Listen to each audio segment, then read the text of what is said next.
अरिहंतों को सिरि सिद्धों को आचार्यों को उपाध्यायों को जग में जितने भी साधु। हेलो हेलो आज आपके सामने कदम पुराण में से कुछ सबसे अच्छा निकालकर हमने जैन रामायण बनाने की कोशिश करी है। इसमें मेरे साथ है कुंजन और रामायण है सब, तो हम आपके सामने प्रस्तुत करने जा रहे हैं जैन रामायण। जय जय। प्रायः आप सभी ने सुना होगा, पुत्र हो तो राम जैसा, स्त्री को वर मिले तो राम जैसा। ये उस किरदार विशेष की कुछ विशेषताएं हैं जिसके ऊपर हमने जैन रामायण पद्म पुराण की एक नाटिका आपके सामने प्रस्तुत करने का छोटा सा प्रयास किया है। तो आइए शुरुआत इन दो पंक्तियों से और उसके बाद मंगल करें। अद्भुत है महिमा दो अक्षर के नाम की, राम कथा जय बोलो श्री राम की।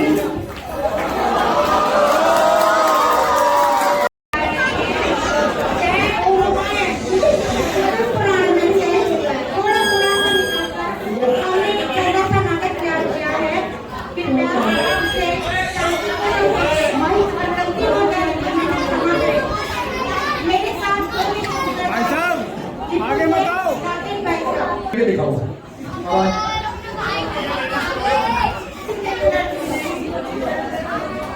जय जी। प्रायः हम सभी ने सुना है लोगों को कहते हुए कि पुत्र हो तो राम जैसा, स्त्रियों को वर मिले तो राम जैसा। यह उस किरदार विशिष्ट की कुछ विशेषताएं हैं जो आज हम पद्म पुराण जैन रामायण के जरिए आपको एक नाटिका के रूप में करने का प्रयास करेंगे। चलिए दो पंक्तियां पहले श्री राम पर और उसके बाद मंगलाचरण से शुभारंभ करेंगे। अद्भुत है महिमा तो अक्षर के नाम की, सुनो राम कथा और जय बोलो श्री राम की, सुनो राम कथा और जय बोलो श्री राम की। आइए मंगलाचरण से शुभारंभ करते हैं। माता जी की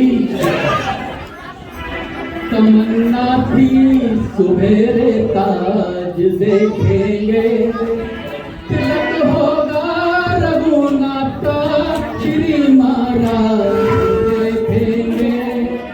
पर सुबह होते ही रावण को रवाना थे, जमाने हाल से ये कहते जाते थे, जो टाले से नहीं टल उसे तकदीर कहते, जो जीते अष्ट कर्मों को उसे महावीर कहते हैं, जो जीते अष्ट कर्मों को उसे महावीर कहते हैं।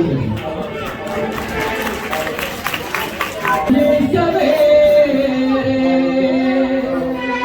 हाथ पैर आए सामने तेरे, तूने भूख दिया भगवान, तेरा बहुत बड़ा एहसान, तेरा बहुत बड़ा एहसान, तेरा बहुत बड़ा एहसान। याद है मुझे वो दिन आई जेब थी मेरी, दर दर भटकता था, दर दर भटकता था। पैरों की क्या कहूँ, पैरों की क्या कहूँ, अपनों की आंखों में नैन खटकता था, नैन खटकता था। चारों तरफ थे मेरे गम के अंधेरे, चारों तरफ थे मेरे गम के अंधेरे, फिर भी तू आया सामने मेरे तुम भूख दिया भगवान तेरा बहुत बड़ा एहसान तेरा बहुत बड़ा एहसान तेरा बहुत बड़ा एहसान मांगना ये छोड़ दूँ मांगना ये छोड़ दूँ हो नहीं सकता प्रभु हो नहीं सकता प्रभु आदत न जाए मेरी आदत न जाए आदत न जाए मेरी आदत न जाए दबा जा रहा हूँ दादा कर देने तेरे एहसान मुझ पर बाबा कितने गहरे तूने खोद दिया भगवान तेरा बहुत बड़ा एहसान तेरा बहुत बड़ा एहसान तेरा बहुत बड़ा एहसान भगवान का भगवानी माता जी की जय।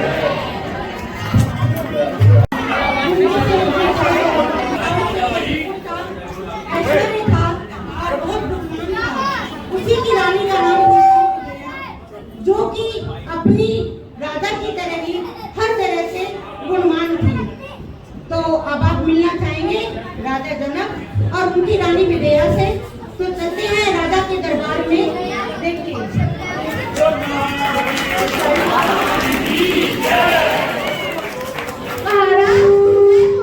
महाराज की जय हो महाराज की जय हो महाराज रानी विदेहा आपसे मिलना चाहती है।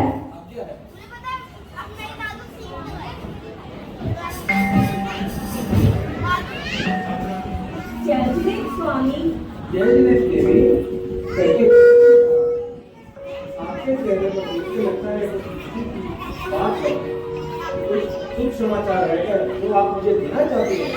हाँ राजन वो तो है आपने सही से जाना आप सब अच्छी बातें हैं।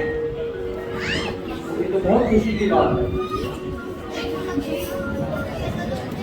खबर सुनकर राजा अति प्रसन्न होते हैं और कुछ महीने बाद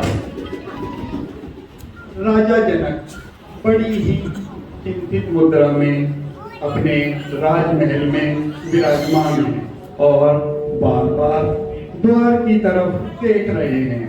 तभी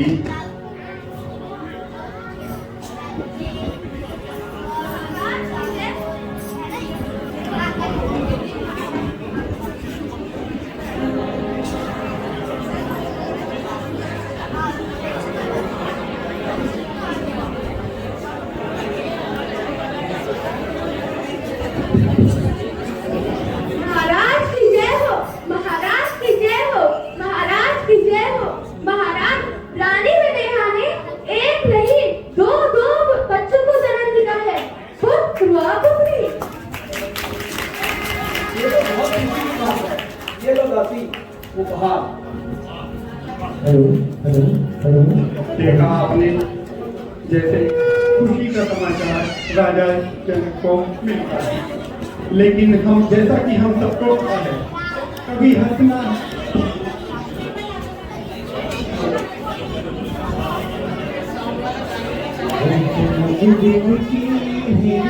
जन्मदिन की है ये बेला एक खुशियों का ये बेला जन्मदिन की है ये बेला एक खुशियों का है ये बेला भगवान बहुत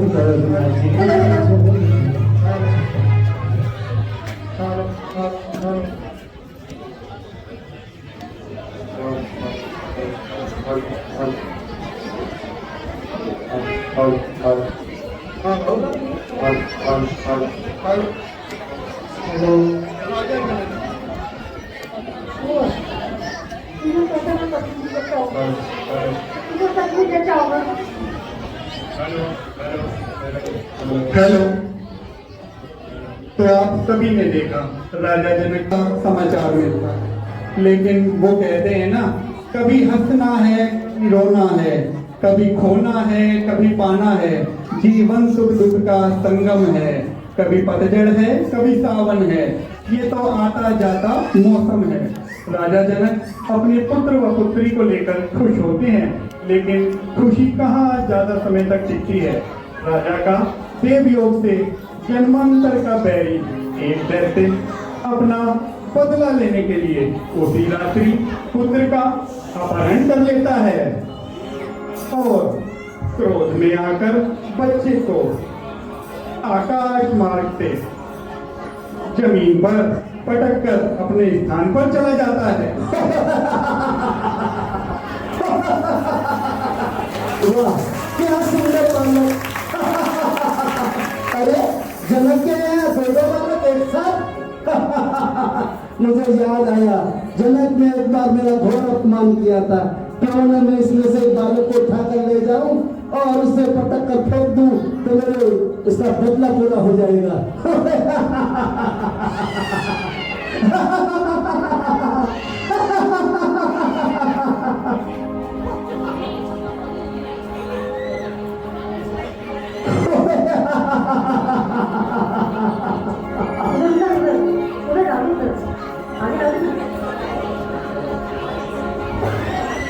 परंतु वो कहते हैं ना, होनी तो होकर रहे अनहोनी ना होए। राजा चंद्रगति रतनपुर का जो राजा है और एक विद्याधर भी है, वह आकाश मार्ग से विहार कर रहा था। तभी उसकी दृष्टि धरती पर पड़े बालक पर पड़ती है। अरे ये सुंदर बालक, इसे यहाँ कौन छोड़ गया?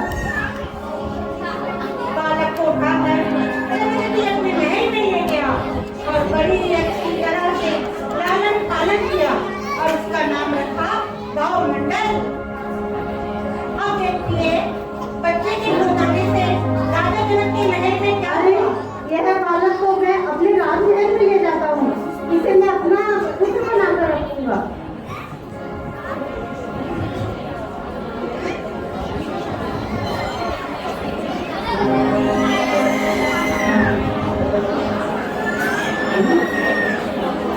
देखिए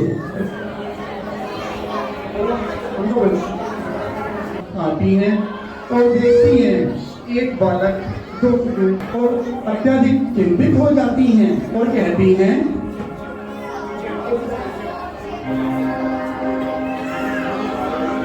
हे स्वामी, हे स्वामी, हे स्वामी, हे भगवान, मेरा पुत्र कहाँ चला गया? हे स्वामी, मेरा पुत्र कहाँ चला गया? हे भगवान, मेरे पुत्र कहाँ चला गया स्वामी? मेरे पुत्र को तुम उठा के ले गया स्वामी। कहाँ चला गया? कहीं से भी ढूंढ कर लाइए मेरे पुत्र को। मेरे को विश्राम से आऊंगी।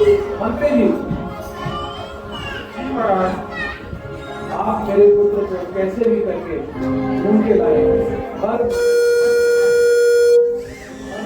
जगह समाचार भेजिए, दूसरों को हर नगर में भेजिए और मेरे पुत्र को ढूंढ के लाए। चाहे तो उचित इनाम की मदद मगर मेरे पुत्र को ढूंढ के लाए। वो बात करना है। तो आप सब जानते हैं, वक्त से दिन और रात, वक्त से कल और आज, वक्त है कांटों की सेज, वक्त है फूलों का साथ। वक्त की मार बहुत भारी होती है, पुत्र का कहीं भी पता नहीं चला। लाचार बेबस दंपति ने पुत्री में ही संतोष कर दिया और उसको लाड़ प्यार से पालने लगे। राजा जनक भी पुत्री को लाड़ प्यार से पुत्र की भांति ही पालने लगे। धीरे धीरे शनह शनह समय बीता गया। कुछ वक्त बीत जाने के बाद मनमोहिनी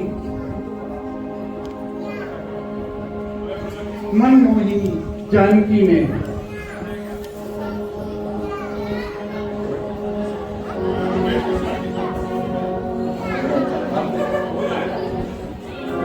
कुछ समय बीत जाने के बाद मनमोहिनी जानकी सीता ने अपने बालपन से माता पिता को उनके पुत्र का शोक ही भुलवा दिया।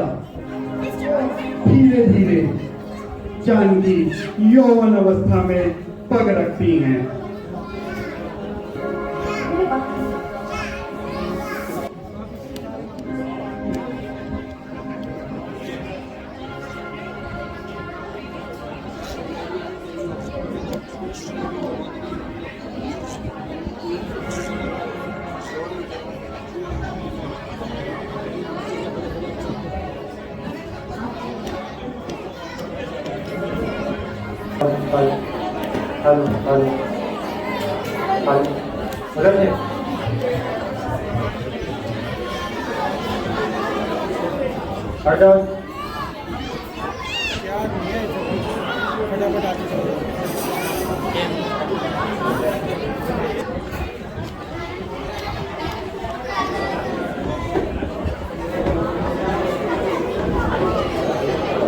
और अब हम देखते हैं जनक की पुत्री बड़ी होती जा रही है। अब माता पिता को उसके विवाह की चिंता होने लगी है। एक दिन राजा जनक ने सोचा क्यों न मैं अपनी पुत्री का विवाह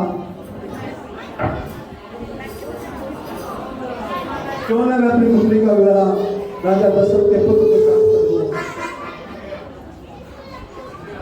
राम सर्वगुण संपन्न और वह सूरवीर है। और राजा दशरथ ने मेरी की थी।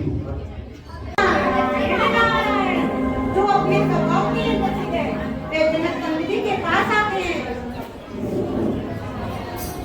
नारायण नारायण। जरा मैं भी तो देखूं इस जनक नंदी जानकी को, जिसे राजा जनक ने श्री राम के लिए चुना है। नारायण नारायण। अरे अरे पुत्री, ठहरो, डरो मत। तुमने हमें पहचाना नहीं? हम हैं नारद। नारायण नारायण। ये घोर पावन है, मेरा बहुत बड़ा अपमान किया। इस अपमान का बदला मैं अवश्य लूंगा। क्यों ना इसका मैं चित्र बनाकर इसके भाई महामंडल के पास ले जाऊं। नारायण नारायण। पता चला महामंडल जानकी का भाई है। अरे भाइयों, नारद है नारद, पर की खबर रखते हैं। नारद जी सीता का चित्र बनाकर महामंडल के पास ले जाते हैं।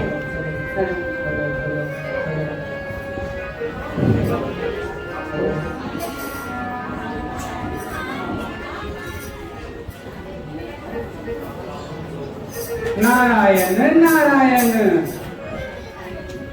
महामंडल के साथ चंद्रगति बैठे हैं। एक सेकंड।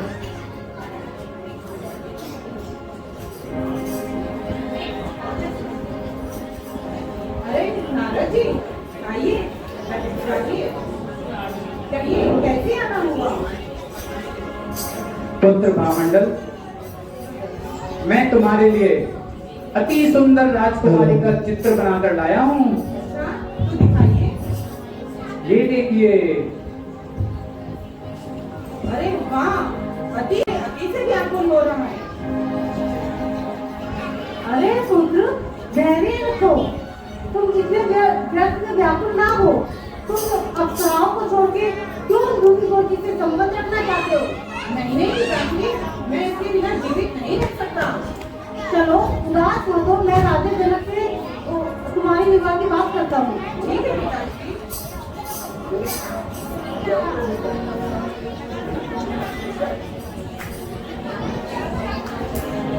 इतने में दूत जाकर राजा जनक को बड़े ही सम्मान से आकाश मार्ग से रत्नों ले आता है।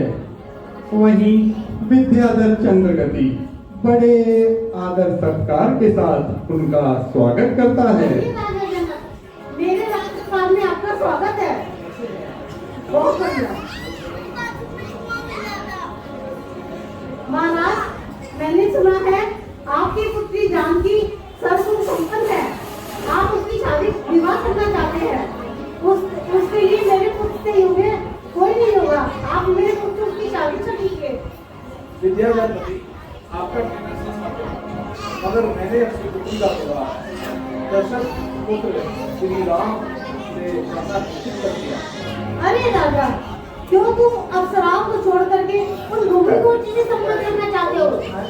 अगर तुम्हें राजा राम इतना ही बलवान लगता है तो मैं तुम्हें वज्र द्वारा निर्मित दो धनुष देता हूँ। अगर मैं उसको पटरी से चढ़ा देंगे तो आप अपने पुत्री का मुंह उनसे कर दीजिए, अन्यथा मैं आपकी पुत्री को उठा कर ले जाऊंगा।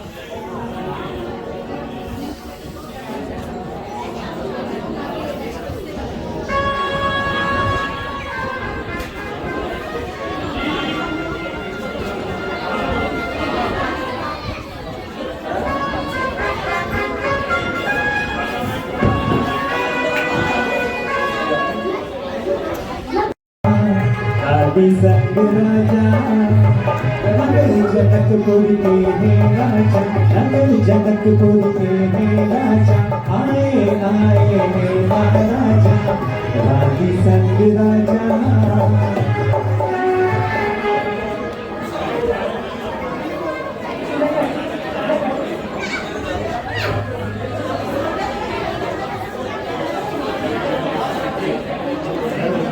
नगर जनकपुर के हे राजा,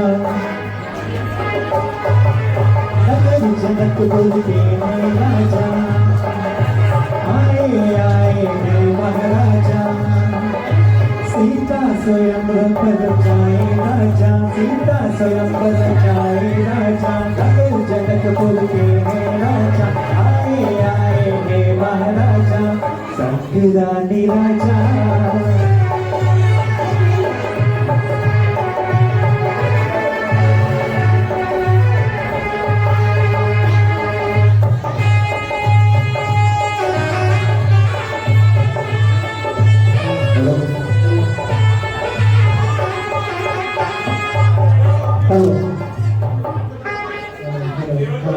अभी तक आपने देखा किसी मान नहीं, लेकिन उनके मन में चिंता होने लगी कि राजा राम के सिवा किसी और ने प्रत्यंचा चढ़ा ली या राजा राम असफल हो गए तो क्या होगा। राजा जनक के मंत्रियों ने निश्चित किया कि वह संबल की रचना करेंगे।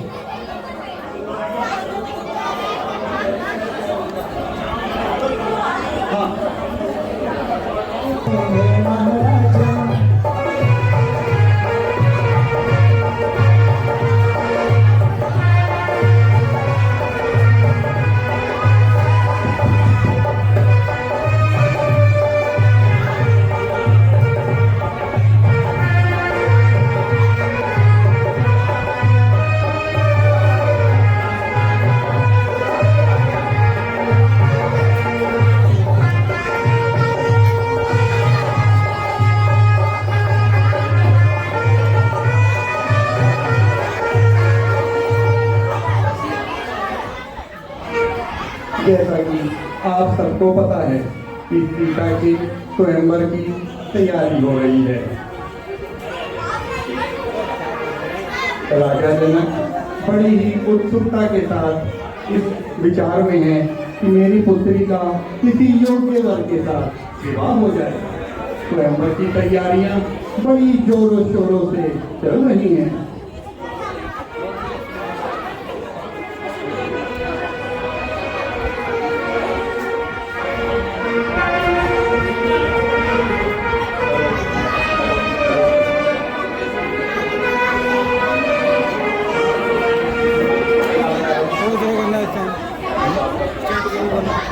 जरा बोल जा, देखो सजी है दुल्हन सी पतंग, जरा बोल जा, पतंग जरा बोल जा, पतंग जरा बोल जा, पतंग जरा बोल जा, पतंग जरा बोल जा।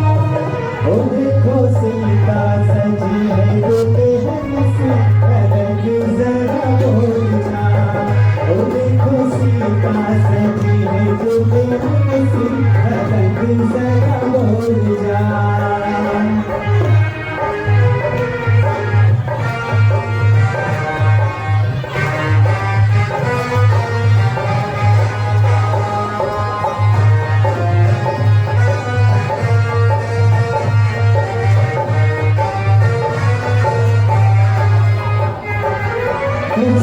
ओ देखो सीता सजी है दुल्हन सी मदंग जरा बोल जा ओ देखो सीता सजी है दुल्हन सी मदंग जरा बोल जा मदंग जरा बोल जा मदंग जरा बोल जा मदंग जरा बोल जा मदंग जरा बोल जा देखो सीता सजी है दुल्हन सी मदंग जरा बोल जा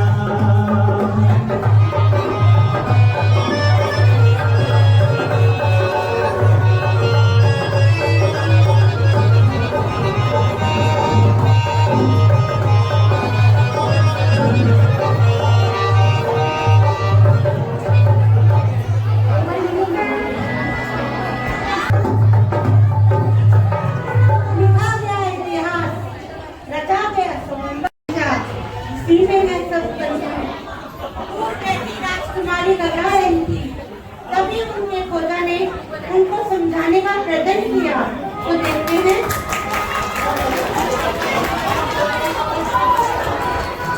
और दुल्हन बनी है जनक के दुलारी घर घर में खुशियाँ हैं दुल्हन बनी है जनक के दुलारी घर घर में खुशियाँ हैं आनंद भारी दुल्हन बनी है जनक के दुलारी घर घर में खुशियाँ हैं आनंद भारी घर घर में खुशियाँ हैं आनंद भारी घर घर में खुशियाँ हैं आनंद भारी दुल्हन बनी है जनक की दुलारी। सुनो राजकुमारी, घबराओ मत, मैं इन सब राजकुमारों के बारे में सब जानता हूँ। मैं एक एक करके तुमको सबके बारे में बताता हूँ। तुम और आप सब मेरी बात ध्यान से सुनिए। वे जो ऊपर बैठे राजा जनक के साथ वे राजा दशरथ, राजा चंद्रगति और नारद जी हैं।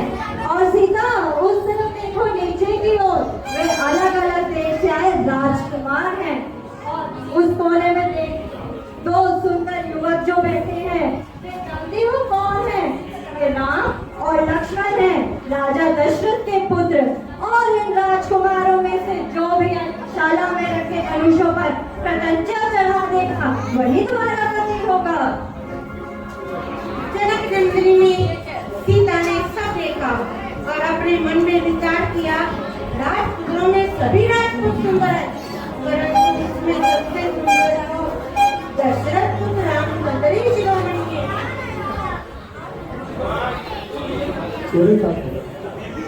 अरे भाई खोजा, क्या तुम्हें सिर्फ राजाओं का इंट्रोडक्शन कराना था? अरे मैं हूँ महाराजा, आप जानते नहीं मुझे, मैं हूँ मुक्त देश का।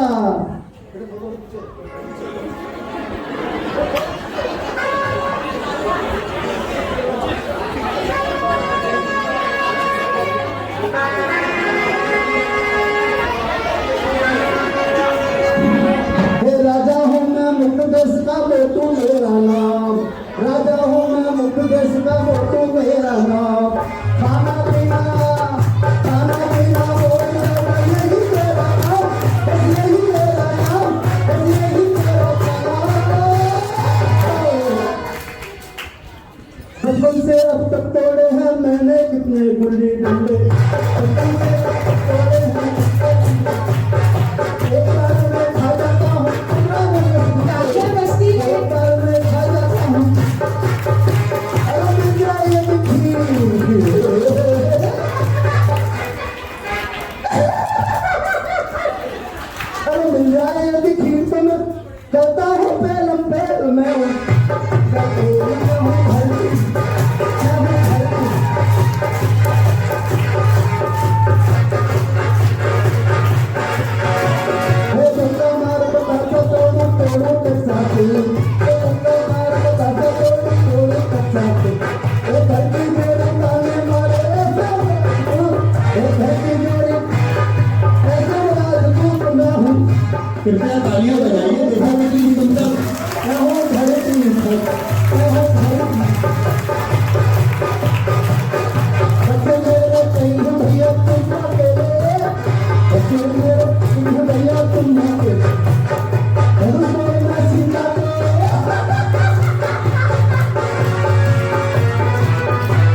अरे ये छोटा सा धनुष, इसे तोड़ने के लिए महाराज आपने संबरत आया है। महाराज ऐसे धनुष तो मैं बहुत बार तोड़ चुका हूँ और मेरी ना कई शादियाँ हो चुकी है, इसलिए आप चिंता मत करें, इन सब राजाओं को भेज दें आप, मैं ले जाऊंगा सीता बाप, चिंता मत करें बिल्कुल। देखिए कितने योग्य वर हैं। मेरे बालक भी मेरे साथ है, मेरे बालक भी मेरे साथ है। मैं प्रयास करूंगा कि आपके आगे हो सब। देखिए वृद्धावस्था हो गई है, लेकिन विवाह की शायद ज्यादा ही जल्दी है। बेटा तू मेरे पीछे से बोल ले, धनुष तोड़ना है ना हमें, तो नहीं आएगी। नहीं तो महाराज कोशिश मत करो, कुंडी बन जाएगी कुंडी।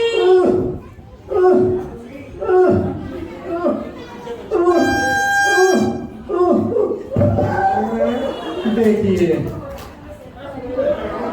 सेहत खराब है। अरे राजा नहीं हो जनक, तुमने जरूर उनको इसमें चिपका रखा है, उठाना तो दूर, ये तो हिलने में नहीं रहा। आजा बेटा आजा, छोड़ दे अपने सपने को, नहीं मम्मी वाला कोई नहीं, वृद्धावस्था में ऐसा ही होता है। अब इसके बाद अलग अलग देशों के राजकुमार अपना अपना पराक्रम दिखाने के लिए दरबार में उपस्थित हैं। सब राजा अपने अपने स्थान पर खड़े हो गए।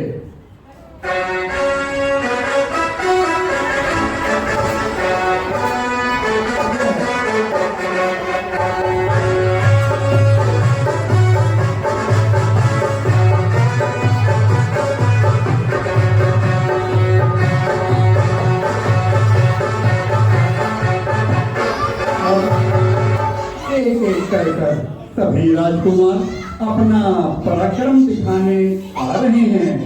सबसे पहले पाक देश के राजकुमार, जिनका पेट अक्सर काफी खराब रहता है, वो अपना पराक्रम दिखाने आ रहे हैं।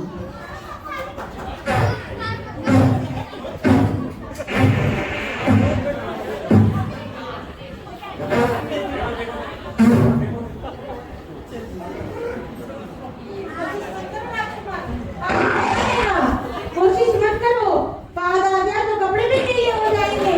जल्दी दो, अरे जल्दी दो।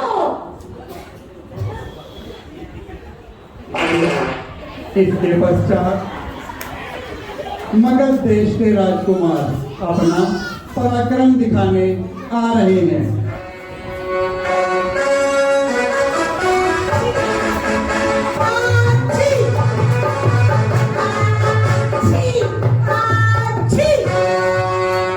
या तो छींक लो या धनुषी चढ़ा लो, कोई काम एक तो करो। आछी आछी।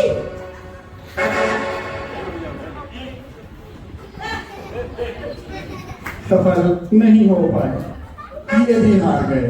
अंत में श्री राम वीरता के साथ खड़े होते हैं और धनुष की तरफ बढ़ते हैं।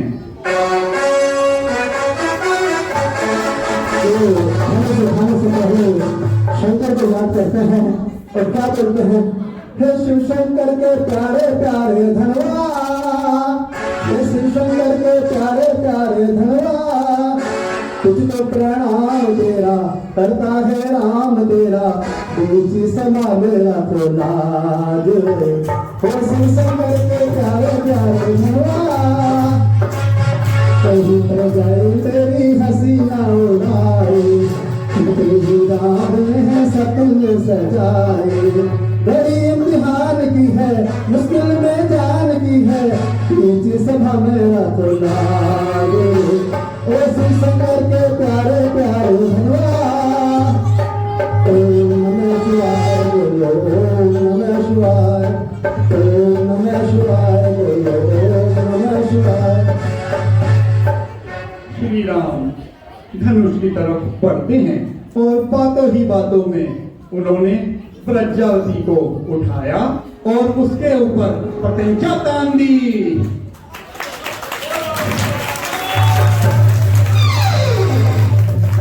इसके बाद लक्ष्मण जी भी कहाँ पीछे हटने वाले थे। वो भी आगे आते हैं और दूसरे धनुष सागराव को उठाने का प्रयत्न करते हैं। देखें लक्ष्मण जी का पराक्रम। लक्ष्मण जी ने भी सागराव को खींच लिया और उस पर पतंजा तान दी।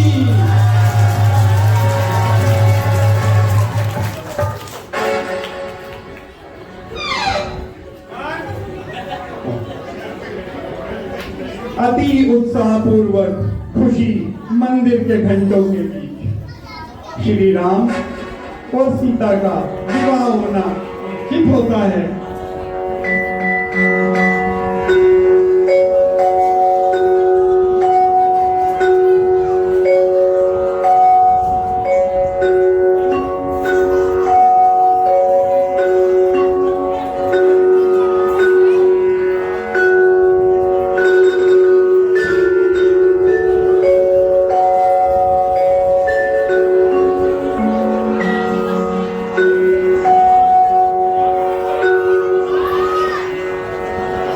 खुशियों का माहौल है, उत्साहपूर्वक खुशी है। मंदिर के घंटों से जयगान हो रहा है और माता सीता वरमाला डालने के लिए श्री राम की तरफ आती हैं। जय श्री राम, जय श्री राम। अति उत्साहपूर्वक मंदिर में घंटों के बीच सीता माता ने श्री राम की तरफ बढ़कर उनके गले में सबसे पहले वरमाला डाल दी। रघुनंदन ने धनुष उठाया, सीता संग विवाह रचाया। राम सिया राम जय जय राम, राम सिया राम जय राम सिया राम जय जय राम, राम सिया राम जय जय राम। दुल्हन बनी है जनक की दुलारी, घर घर में खुशियाँ हैं आनंद के भारी। दुल्हन बनी घर में मंगल गीत गाए जाने लगे।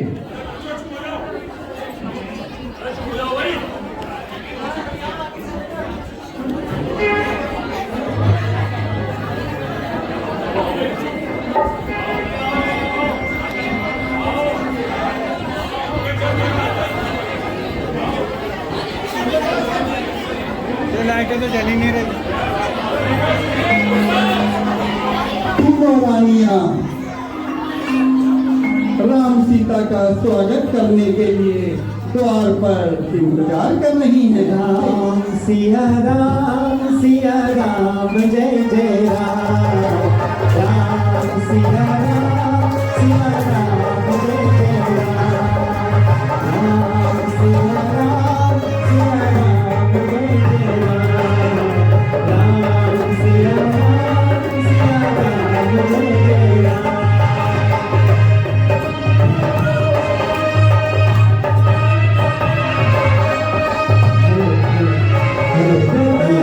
दशरथ जय बिहारी, राम सिया राम जय जय राम,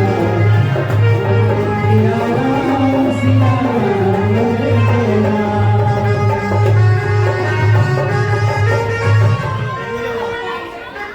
भाई साहब, हेलो भाई साहब।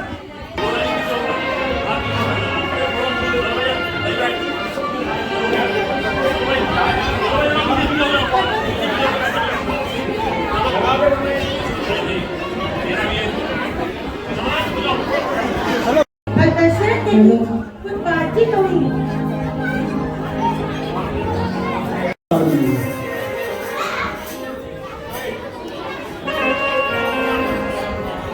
अब मेरे चारों पुत्रों का विवाह हो गया है, मेरी सारी जिम्मेदारियां खत्म हो गई हैं, मेरी प्रजा भी बहुत खुश है।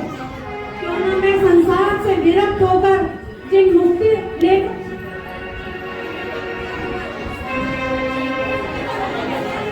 मैं जिन दीक्षा ले सकता हूँ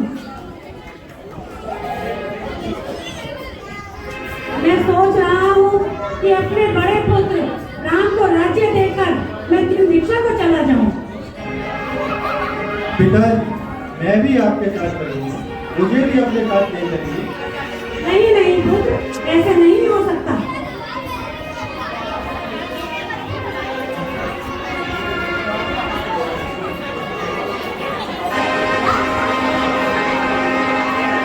पति तो दीक्षा लेते ही है, अब पुत्र भी दीक्षा लेगा। हे भगवान, मैं किसके साथ की होंगी, मेरा कौन ध्यान रखेगा। क्यों ना मैं राजा दशरथ से अपने दिए दो वर मांग लूं, क्यों ना मैं अपने दो वर मांग लूं। प्राणनाथ, ओ प्राणनाथ, सुनिए प्राणनाथ, कहो केकई, आपको याद होगा क्या, आपको याद होगा क्या केकई? आपके युद्ध स्थल में प्रसन्न होकर आपसे दो वर मांगने का वचन किया था। अब वो समय आ गया है उनको पूरा करने का, तो अब आप उन वचनों को पूरा कीजिए। रानी केकई, निश्चय ही मैं तुम्हारा ऋणी हूँ। मांगो, क्या वर मांगती हो? मांग लो, हाँ हाँ मांगो। सोच लो। सोच लिया रानी। तो महाराज, आपके युद्ध स्थल में, तो महाराज, बोलो केकई। तो महाराज, अयोध्या का राज मेरे पुत्र को सौंप दो। क्या? नहीं सुनाई दिया? क्या कहा? तो महाराज, मेरे अयोध्या का राज मेरे पुत्र को सौंप दो। नहीं नहीं, ये क्या कह रही है केकई? ऐसा नहीं हो सकता, ऐसा नहीं हो सकता।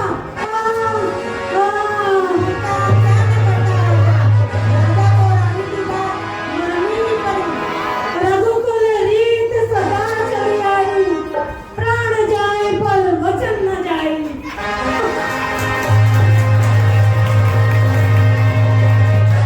केकई, रानी केकई, मैं तुम्हारी मांग स्वीकार करता हूँ और भरत को राज्य देना स्वीकार करता हूँ। जी महाराज।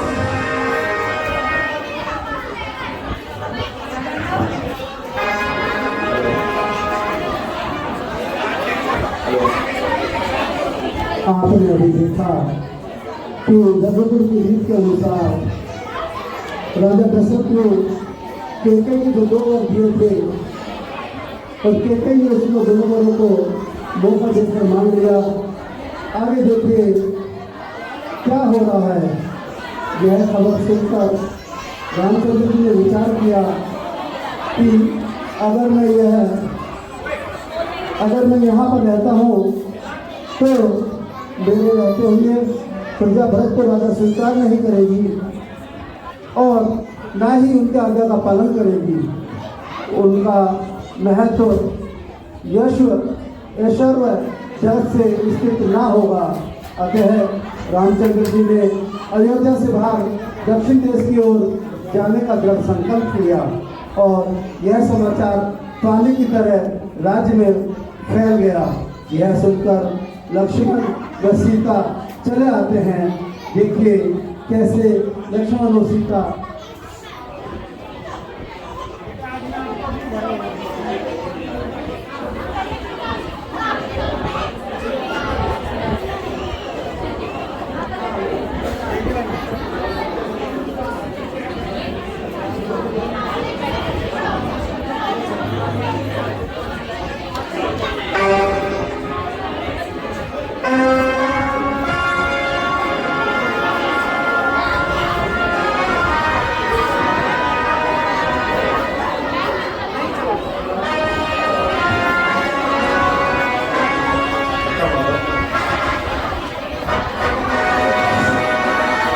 यह सुनकर लक्ष्मण वह सीता दौड़े दौड़े चले आते हैं। देखिए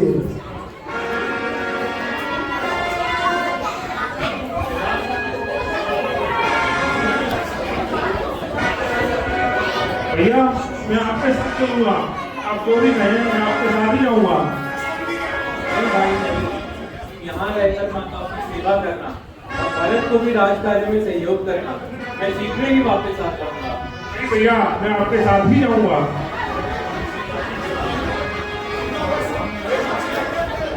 भैया मैं आपके साथ ही जाऊंगा।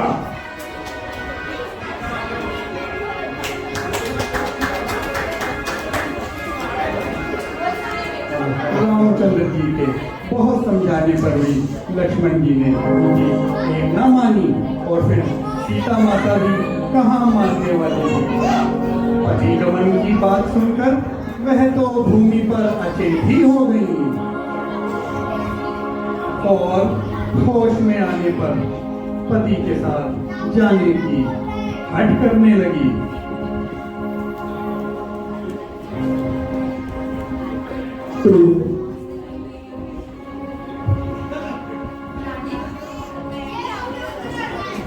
प्राणनाथ, मैं भी आपके साथ चलूंगी।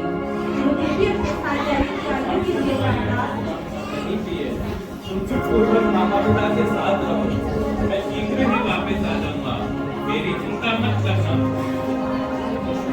रामचंद्र जी ने सीता जी को बहुत समझाया पर वह पतिव्रता स्त्री अपने धर्म के पद से एक पद भी पीछे न हटी। अंत में रामचंद्र जी को लाचार होकर संग चलने की आज्ञा देनी पड़ी और इधर रानी कौशल्या सुमित्रा भी सीता को समझाने आती हैं। सीता, सीता मेरी बच्ची, मैं क्या सुन रही हूँ सीता? सीता क्या तुम मुझे छोड़ के चली जाएगी? सीता तुम मुझे छोड़ के मत जाओ, मेरे बच्चे मुझे छोड़ के मत जाओ सीता। तुम ही चली जाएगी अपनी माँ को छोड़ के। तुम ऐसा मत करो, मैं किसका मुख देख कर जीऊंगी सीता? किसका मुख देख कर जीऊंगी? नहीं सीता नहीं, ये मेरा राम तो बचपन से ही कभी है। कहता है माँ मैं पढ़ने बात करूँगा, मेरी बच्ची तो यहाँ रहेगी तो ये बात संतोष कर लेगी। मैं तुम्हारे बिना अपने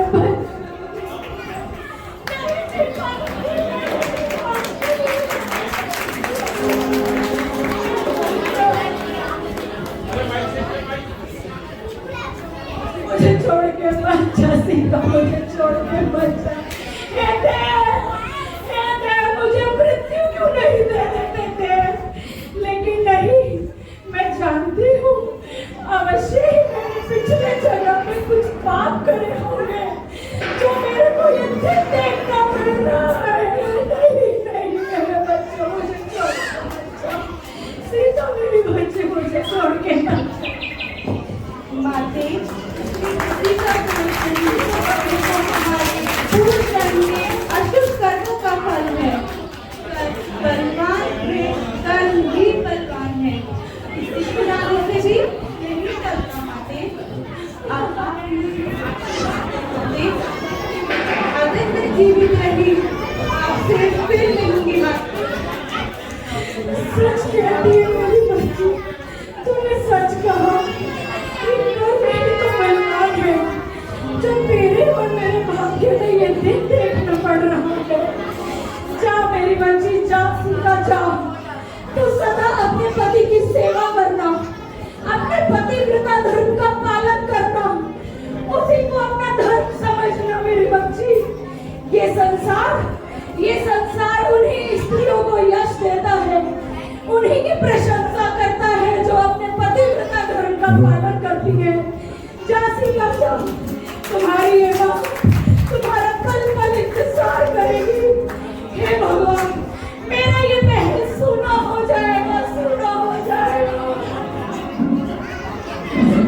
राम, पुत्र राम, राम मत जाओ पुत्र सीता, तुम पुत्र सुनाओ। तुम राम को भी नहीं रोक रही हो, स्वयं भी जा रही हो मुझे। मुझे मैं तुम्हारे बिना कैसे रहूंगी? तुम मन में कैसे रह पाओगी मुझे? तुम मन में नहीं रह पाओगी मुझे। राम तुम्हारी है पर तुम तो हमारी तुम कोमल काया मन में नहीं रह पाओगी मुझे।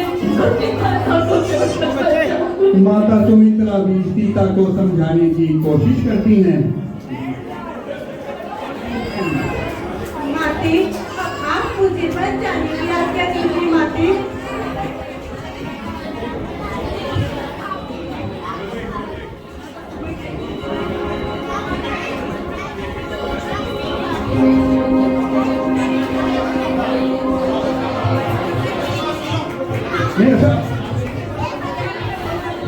इस तरह राम, सीता, लक्ष्मण ने वन जाने की आज्ञा ले ली।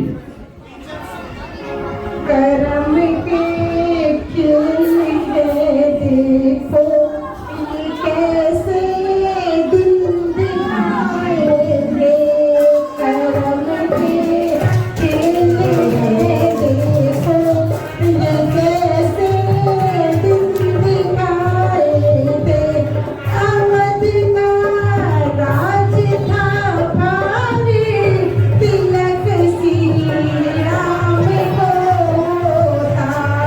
अवध का राज था भारी, तिलक श्री राम को था। रो पड़ी अयोध्या सारी, पता जब कभी को जाएंगे।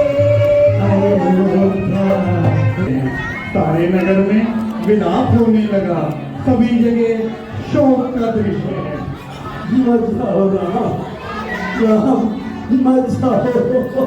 आपके बिना ये अयोध्या सुनी हो जाएगी। राम, आपके बिना यहाँ का राजभार कौन संभालेगा? मत जाओ राम, राम छोड़कर मत जाओ उरानी तेने काठानी मन में राम सिया। अच्छा, राम, लक्ष्मण, सीता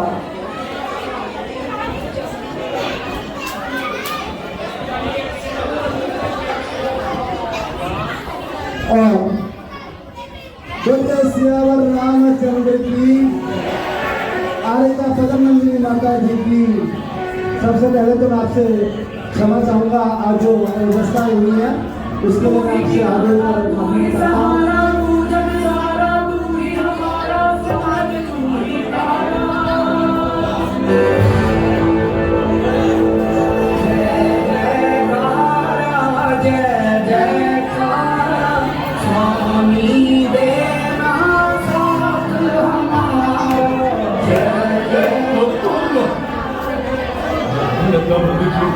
और आज की मेरा